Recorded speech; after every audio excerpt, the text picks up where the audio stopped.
ఈరోజు YCP US కన్వీనర్గా చేస్తున్న కృష్ణారెడ్డి కోడూరు ఉన్నారు. మీ మాటలో చెప్పండి, అసలు ఈరోజు జరిగిన ఆట కన్వెన్షన్లు విశేషాలు, గెస్ట్ ఎవరు, ఏం జరిగింది? ఈరోజు ఆట కన్వెన్షన్ కారణంగా బాల్టిమోర్ లో డాక్టర్ వైఎస్ రాజశేఖర రెడ్డి గారి జయంతిని చాలా ఘనంగా జరుపుకోవడం జరిగింది. ఈ కార్యక్రమానికి ఇండియా నుండి రాజ్యసభ మాజీ సభ్యులు అయోధ్య రామిరెడ్డి గారు, అలాగే ఎన్ఆర్ఐ గ్లోబల్ కోఆర్డినేటర్ సాంబశివరెడ్డి గారు ఆలూరు, అట్లాగే మిగిలినటువంటి చెవిరెడ్డి గారు, అట్లాగే మరి మిగిలినటువంటి ప్రేమసాగర్ రెడ్డి గారు కూడా ఈ కార్యక్రమానికి రావడం జరిగింది. అట్లాగే ధర్మారెడ్డి గారు కూడా ఈ కార్యక్రమానికి హాజరయ్యి ఒక సందేశం ఇవ్వడం జరిగింది. అలాగే ఈ యొక్క ఆట అని గౌరవ పెద్దలు హనుమంత్ రెడ్డి గారు కూడా ఈ కార్యక్రమానికి హాజరయ్యారు.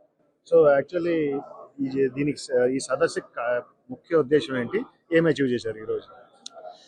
ముఖ్య ఉద్దేశం గౌరవ డాక్టర్ రాజశేఖర రెడ్డి గారి జయంతిని మేము ఎక్కడ కన్వెన్షన్ జరిగినా కూడా, అది ఆట కావచ్చు, నాటా కావచ్చు, ఎక్కడ జరిగినా కూడా మేము ఈ యొక్క జయంతిని జరుపుకోవడం అనేది మాకు ఆనవాయితీ. మరి ఈరోజు ఆట వారి ఆధ్వర్యంలో ఈ యొక్క బాల్టిమోర్ లో జరిగినటువంటి కన్వెన్షన్ లో రాజశేఖర రెడ్డి గారి 77వ జయంతిని ఈ యొక్క 19వ ఆట కన్వెన్షన్ లో చాలా గొప్పగా జరుపుకోగలిగాం.